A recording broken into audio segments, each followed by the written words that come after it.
Muy buenas a todos y sean bienvenidos a este audiolibro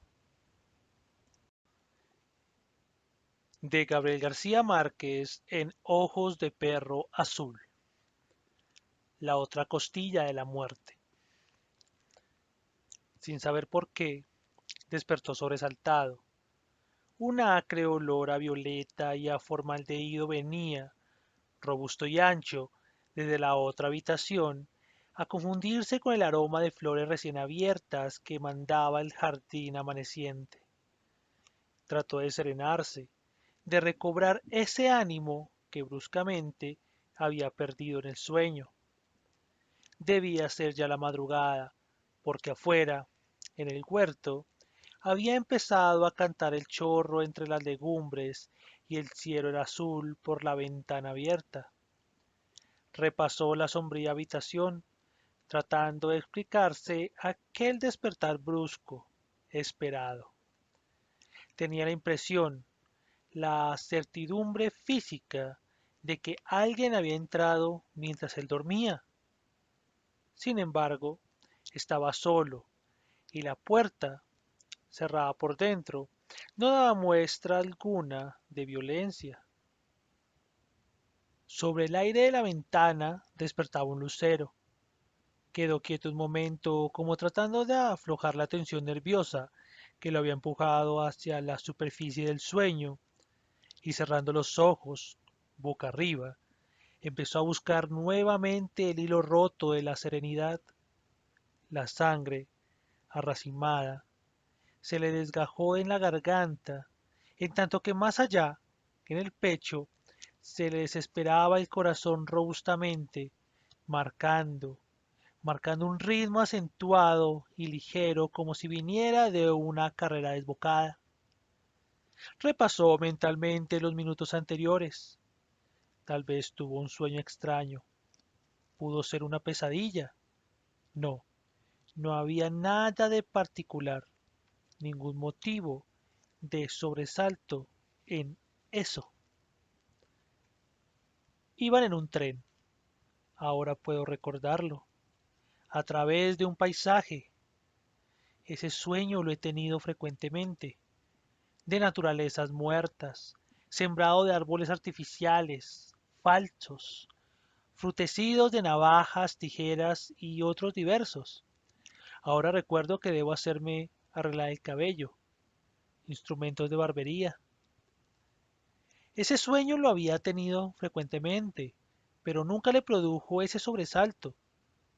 Detrás de un árbol estaba su hermano, el otro, su gemelo, el que había sido enterrado aquella tarde, gesticulando. ¿Esto me ha sucedido alguna vez en la vida real? Para que hiciera detener el tren. Convencido de la inutilidad de su mensaje, comenzó a correr detrás del vagón hasta cuando se derrumbó, jadeante, con la boca llena de espuma. Ciertamente era un sueño absurdo, irracional, pero que no motivaba en modo alguno ese despertar desasosegado. Cerró los ojos nuevamente con las sienes golpeadas aún por la corriente de sangre que le subía firme como un puño cerrado. El tren penetró a una geografía árida, estéril, aburrida, y un dolor que sintió en la pierna izquierda le hizo desviar la atención del paisaje. Observó que tenía.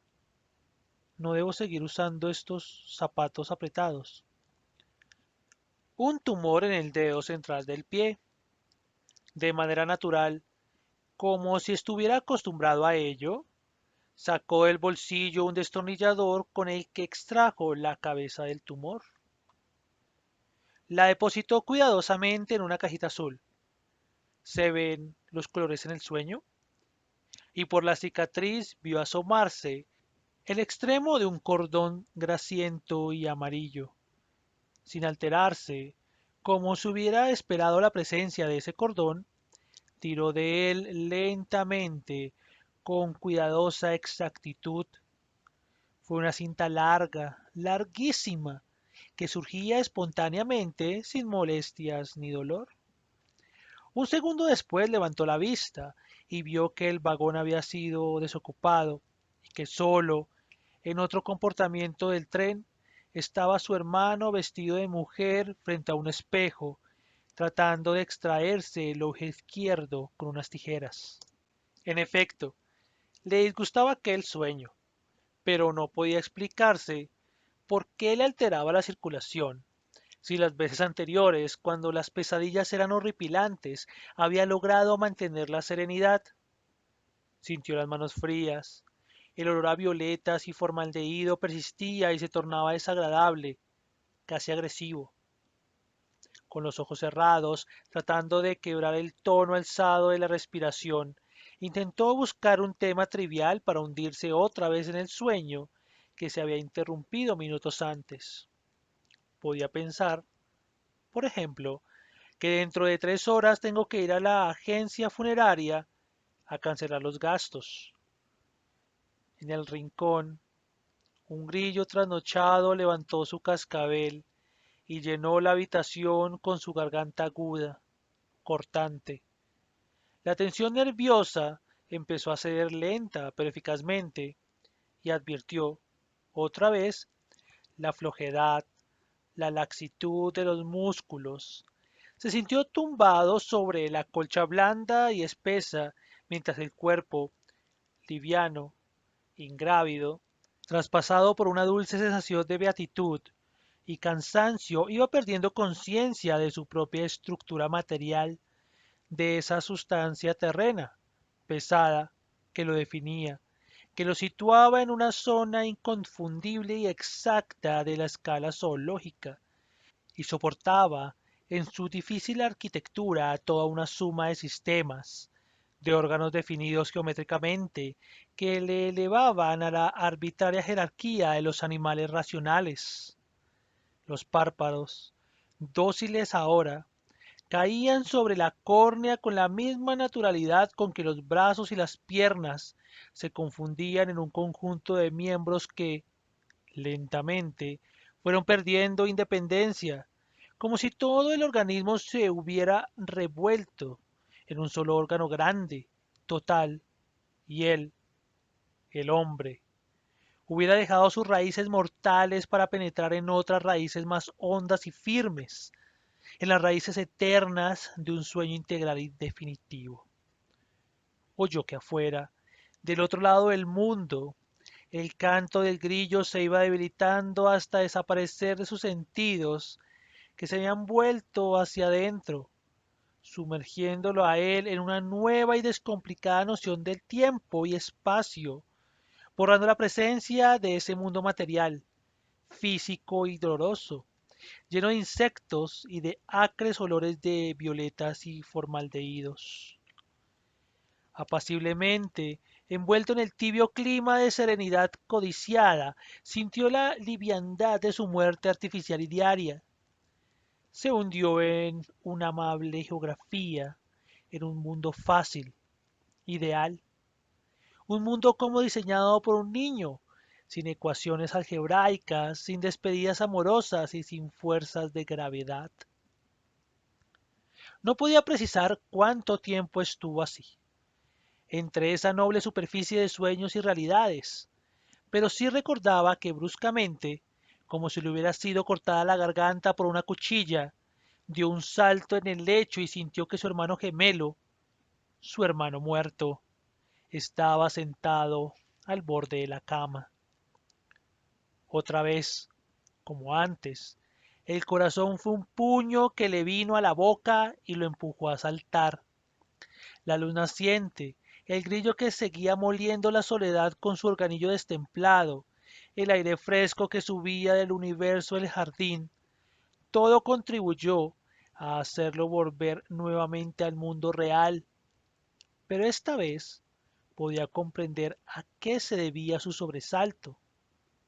Durante los breves minutos de somnolencia y, ahora me di cuenta, durante toda la noche, en que creyó tener un sueño apacible, sencillo, sin pensamientos.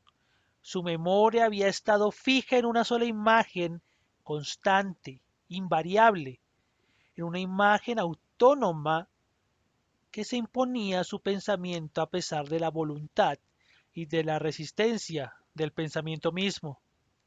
Sí, casi sin que él lo advirtiera, ese pensamiento se había ido apoderando de él, llenándolo, habitándolo entero, convirtiéndose en un telón de fondo que permanecía fijo detrás de los otros pensamientos, constituyendo el soporte, la vértebra definitiva en el drama mental de su día y de su noche. La idea del cadáver de su hermano gemelo se le había clavado en todo el centro de la vida, y ahora, cuando yo lo había dejado allá, en su parcela de tierra, con los párpados estremecidos de lluvia, ahora tenía miedo de él. Nunca creyó que el golpe sería tan fuerte. Por la ventana entreabierta volvió a entrar el olor, confundido ya con otro olor a tierra húmeda, a huesos sumergidos, y su olfato le salió al encuentro regocijado, con una tremenda alegría de hombre bestial. Habían pasado ya muchas horas desde el momento en que lo vio retorcerse como un perro malherido bajo de las sábanas, aullando, mordiendo ese grito último que le llenaba la garganta de sal, tratando de romper con las uñas el dolor que se le trepaba por la espalda hasta las raíces del tumor. No podía olvidar sus maceteros de animal agonizante, rebelde ante la verdad que se le había parado enfrente, que se había amarrado a su cuerpo con tenacidad, con una constancia imperturbable, definitivamente como la muerte misma. Él lo vio en los últimos momentos de su agonía bárbara, cuando se rompió las uñas contra las paredes, rasguñando ese último pedazo de vida que se le iba por entre los dedos, que se le desangraba, mientras la gangrena se le metía por el costado como una mujer implacable. Después lo vio tumbarse sobre el lecho revuelto, con un mínimo de cansancio resignado, sudoroso, cuando los dientes llenos de espuma le tiraron al mundo una sonrisa horrible, monstruosa, y la muerte empezó a correrle por los huesos como un río de cenizas. Fue entonces cuando pensé en el tumor que había dejado de dolerle en el vientre. Lo imaginé redondo. Ahora sintió él la misma sensación, hinchado como un sol interior, insoportable como un insecto amarillo que alargaba sus filamentos viscosos hacia el fondo de los intestinos. Sintió que las vísceras se le desajustaron como ante la inminencia de una necesidad fisiológica. Tal vez yo tenga alguna vez un tumor como el suyo. Al principio será una esfera pequeña, pero creciente, que se irá ramificando, agrandándose dentro de mi vientre como un feto. Probablemente lo sienta cuando empiece a moverse, a desplazarse hacia adentro con una furia de niño sonámbulo, transitando por mis intestinos. Ciego, se llevó las manos al estómago para contener el dolor agudo, con las manos ansiosas tendidas hacia la sombra, buscando la matriz tibia, el útero hospitalario que no ha de encontrar nunca, en tanto que sus 100 patas de animal fantástico se irán enredando en un largo y amarillo cordón umbilical. Sí, quizá yo, el estómago, como este hermano que acaba de morir, tenga un tumor en la raíz de las vísceras. El olor que había mandado el jardín regresaba ahora fuerte, repugnante, envuelto en una tufarada nauseabunda. El tiempo parecía haberse detenido al borde de la madrugada. Contra el cristal del lucero estaba cuajado, en tanto que la pieza vecina, en donde toda la noche anterior estuvo el cadáver, seguía empujando su fuerte mensaje de formaldehído. Era, Ciertamente, un olor distinto al del jardín.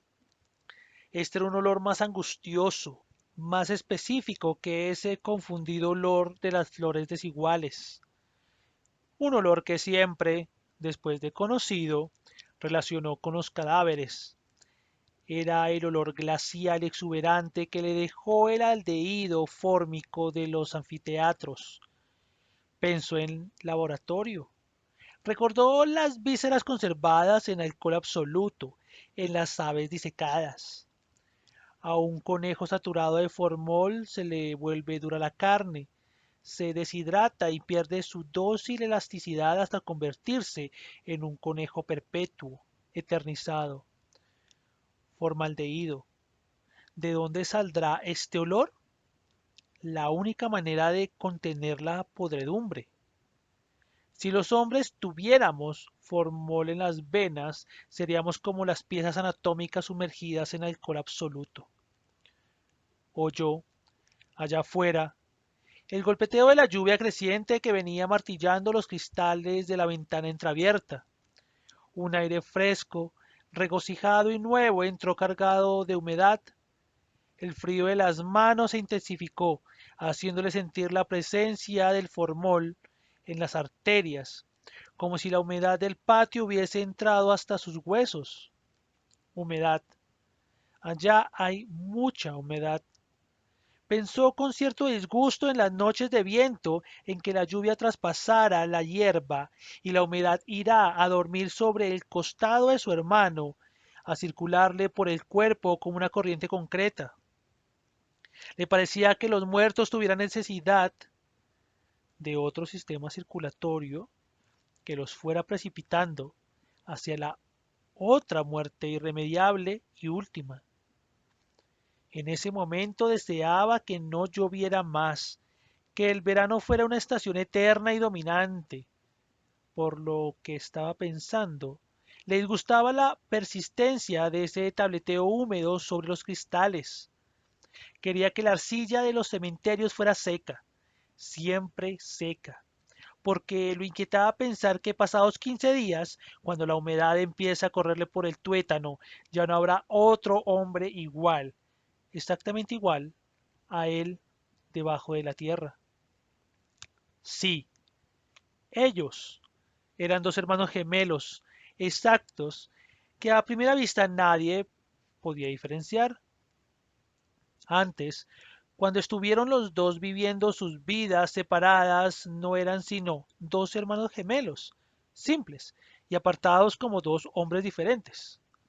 Espiritualmente no había ningún factor común entre ellos, pero ahora, cuando la rigidez, la terrible realidad se le trepaba por la espalda como un animal invertebrado, algo se había disuelto en su atmósfera integral, algo que se pronunciaba como un vacío, como si a su costado se hubiera abierto un precipicio, o como si, bruscamente, le hubiera sido cercenada de un hachazo la mitad de su cuerpo.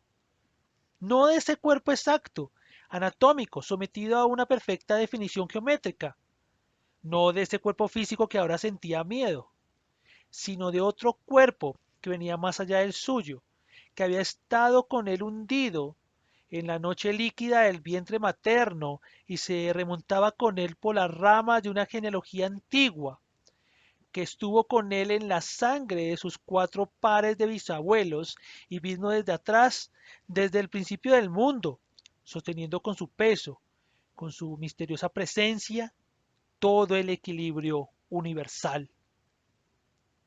Podía ser que él estuviera con la sangre de Isaac y Rebeca, que fuera su otro hermano el que nació trabado en su calcañal y que vino dando tumbos de generación en generación, noche a noche, de beso en beso, de amor en amor, descendiendo por arterias y testículos hasta llegar, como en un viaje nocturno, a la matriz de su madre reciente. El misterioso itinerario ancestral se le presentaba ahora doloroso y verdadero. Ahora que había sido roto el equilibrio y la ecuación resuelta definitivamente, sabía que algo faltaba a su armonía personal, a su integridad formal cotidiana. Jacob se había libertado irremediablemente de sus tobillos. Durante los días en que su hermano estuvo enfermo no tuvo esta sensación, porque el rostro demacrado, transfigurado por la fiebre y el dolor, con la barba crecida, se había diferenciado altamente del suyo.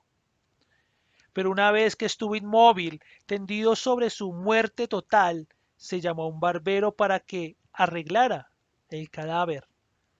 Él estuvo presente, pegado contra el muro, cuando llegó el hombre vestido de blanco y armado con el limpio instrumental de su profesión. Con la precisión de un maestro, cubrió de espuma la barba del muerto, la boca espumosa, así lo vi antes de morir.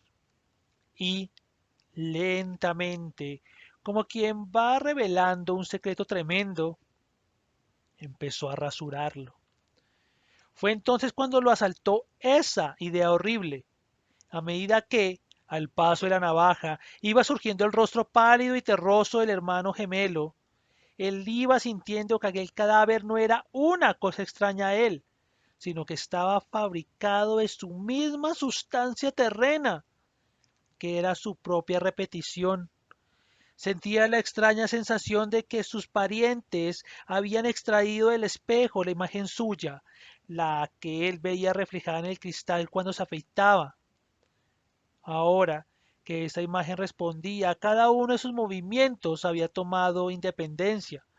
Él había visto afeitarse otras veces, todas las mañanas, pero asistía a la dramática experiencia de que otro hombre estuviera quitándole la barba a la imagen de su espejo, prescindiendo de su propia presencia física. Tuvo la certeza, la seguridad de que si en aquel momento se hubiera acercado a un cristal, lo habría encontrado en blanco, aunque la física no tuviera una explicación exacta para aquel fenómeno. Era la conciencia del desdoblamiento. Su doble era un cadáver. Desesperado, tratando de reaccionar, palpó el muro firme que le subió por el tacto como una corriente de seguridad. El barbero terminó su labor y con la punta de las tijeras cerró los párpados del cadáver. La noche le quedó temblando adentro, en la irrevocable soledad del cuerpo desgajado. Así eran exactos. Dos hermanos idénticos, inquietantemente repetidos. Fue entonces, al observar lo íntimamente ligadas que estaban esas dos naturalezas, cuando se le ocurrió que algo extraordinario, inesperado, iba a acontecer. Imaginó que la separación de los dos cuerpos en el espacio no era más que aparente cuando, en realidad, ambos tenían una naturaleza única, total. Tal vez cuando llegue hasta el muerto la descomposición orgánica, el, el vivo empiece a podrirse también dentro de su mundo animado. Oyó que la lluvia empezó a gotear con mayor fuerza sobre los cristales y que el grillo reventó su cuerda de repente. Sus manos estaban ahora intensamente frías, con una larga frialdad deshumanizada. El olor a formaldehído, acentuado, le hizo pensar en la posibilidad de traerse a la podredumbre que le estaba comunicando su hermano gemelo desde allá, desde su helado hueco de tierra. Eso es absurdo. Tal vez el fenómeno sea inverso. La influencia debía ejercerla él, que permanecía con vida, con su energía, con su célula vital. Quizá, en este plano, tanto él como su hermano permanezcan intactos, sosteniendo un equilibrio entre la vida y la muerte para defenderse de la putrefacción. Pero ¿quién podía asegurarlo? No era posible asimismo que el hermano sepultado continuara incorruptible en tanto que la podredumbre invadía al vivo con sus pulpos azules. Pensó que la última hipótesis era la más probable y se resignó a esperar la llegada de su hora tremenda. La carne se le había puesto suave, adiposa, y creyó sentir que una sustancia azul lo cubría por entero. Olfateó hacia abajo la llegada de sus propios olores corporales, pero solo el formol de la pieza vecina le agitó las membranas olfativas con un estremecimiento helado, inconfundible. Nada le preocupó después. En su rincón el grillo trató de reiniciar la cantinela mientras una gota gruesa y exacta empezó a colarse por el cielo raso en todo el centro de la habitación. La oyó caer sin sorpresa porque sabía que en ese sitio la madera estaba envejecida, pero se imaginó aquella gota formada por un agua fresca, buena y amiga, que venía del cielo en una vida mejor, más ancha y menos llena de fenómenos idiotas, como el amor o como la digestión y la gemelidad. Tal vez esa gota iba a llenar la habitación dentro de una hora o dentro de 1000 años, y a disolver esa armadura mortal, esa sustancia vana que tal vez, ¿por qué no? Dentro de breves instantes no sería ya sino una pastosa mezcla de albúmina y suero. Ahora todo era igual. Entre él y su tumba solo se interponía su propia muerte. Resignado, oyó la gota, gruesa, pesada, exacta, que golpeaba en el otro mundo, en el mundo equivocado y absurdo de los animales racionales.